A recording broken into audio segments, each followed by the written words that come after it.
Hello everyone, it's Rebecca with the Bible Art Journaling Challenge for you. Thanks for joining me.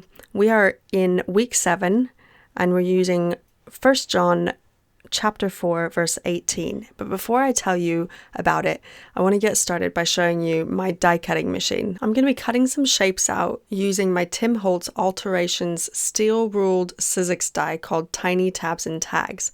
And this is amazing. You can cut this with fabric, chipboard, anything. So I'm just going to put some shapes in there, some printer paper basically, with my top and bottom plate and just crank it through there and out comes the shapes. I'm using the Sizzix Big Shot die cutting machine, which after a lot of research is by far what I think to be the best machine on the market for this sort of system.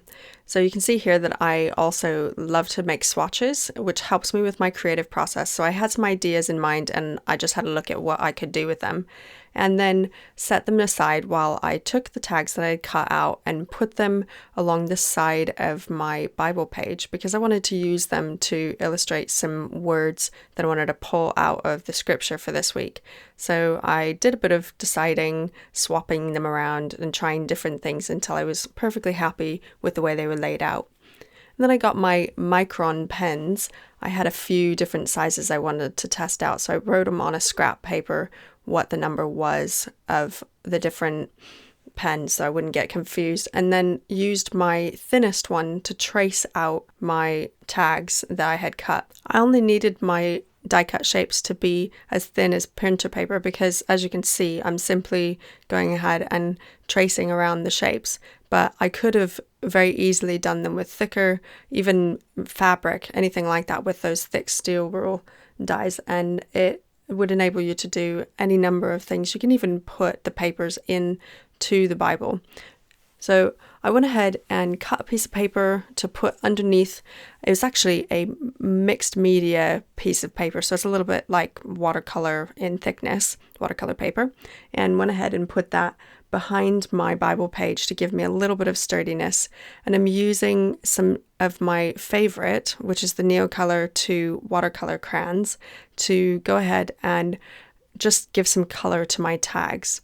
So the darkest color I'm using there is actually the purple from my Neocolor 2 set of 15 crayons, and I've showed that to you before when I did my week 4 challenge called Shout Joyfully, and I used it to color some of the piano keys in a stamp set that I did. So you can have a look at week 4 if you want to see that.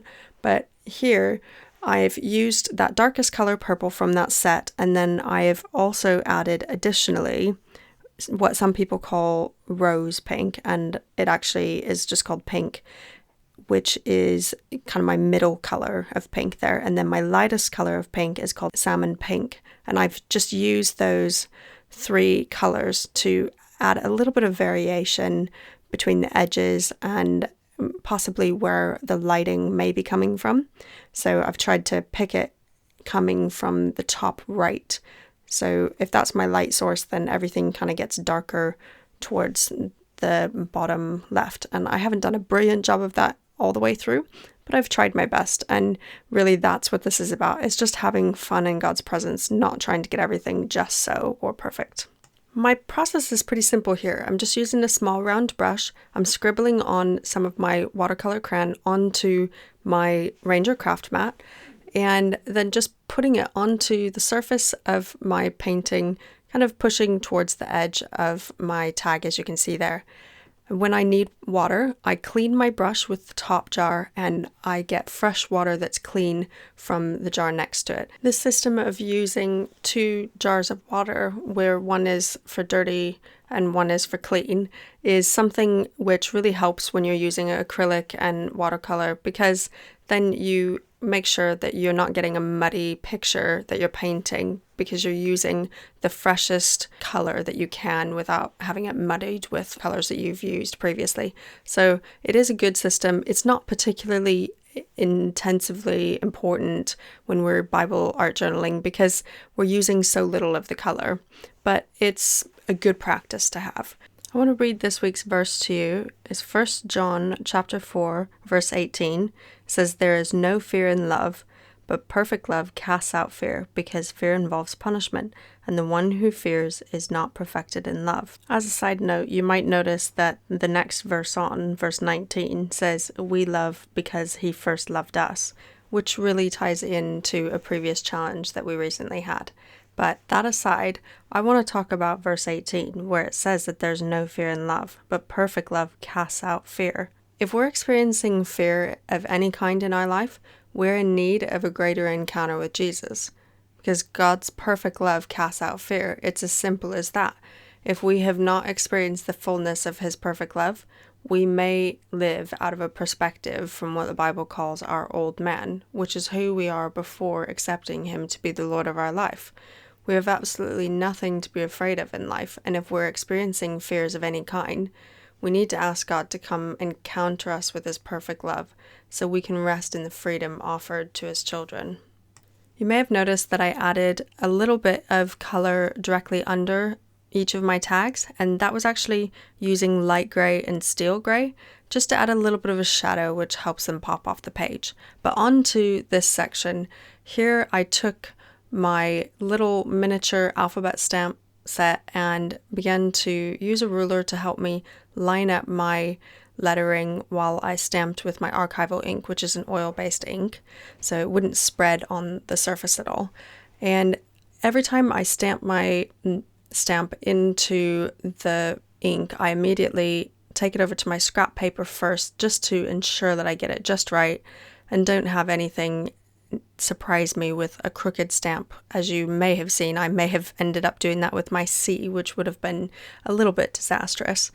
But this stamp here, which is the word love, I actually got by cutting apart a block of different font words that are on a stamp by Tim Holtz, which I will go ahead and link in my blog so you can go ahead and have a look at it. He's got a few that are really brilliant for doing this with. I've just used my X-Acto knife and a cutting board to split all of the words up, and now I've got 13 extra stamps from that one stamp that I can use.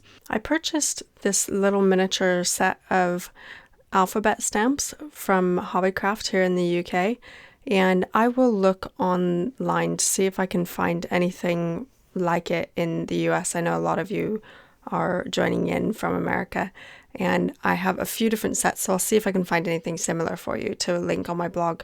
I'm taking another lowercase alphabet stamp set, which is also from Hobbycraft, and I'm stamping it onto my ink pad and then onto my scrap paper, so that by the time I've reached my actual Bible page with it, the ink is much more faint, and it's hard to tell here on the camera, but actually all of the other words are much bolder, whereas fear is kind of almost grey and faint, which is good for me because it's lowercase and it's more grey, it's fear, it's being cast out. So that was kind of the general idea. And then I used my micron pens of varying sizes, depending on the size of the tag, to create little strings attached to them going off of the tag. So on the word fear, I had that tag just kind of not an end right there because I wanted it to not really connect to anything and just be on its own because it doesn't get to stay. And that was my illustration of it for the day anyway. And then the other ones, you can see I'm basically making it appear to come from the hole and wrap around, and then I make sure and do a little bit of a draw where it came from in the back, and then do a little squiggly for the bit of a knot and trail it off the page. So just look at another tag if you want to have an idea of what I tried to achieve. But there you see I've signed and dated it, and that is my page for the day. I think it's important to point out that God is a true gentleman, and he won't go anywhere he's not invited. He would love to spend time lavishing you with his love. Simply invite him if you'd like to encounter his love in a deeper way, and enjoy your creative time with him this week. It's your turn to create if you'd like to join in this week. If you're interested in learning more about the Bible Art Journaling Challenge, you can have a look on my blog for more information. You can join in at any time, and we're super relaxed. It would be great to have you in our community. If you're interested in any of the products I used today, you can head over to my blog where they are linked. Thank you so much for joining me. I really appreciate it. I look forward to seeing you again soon.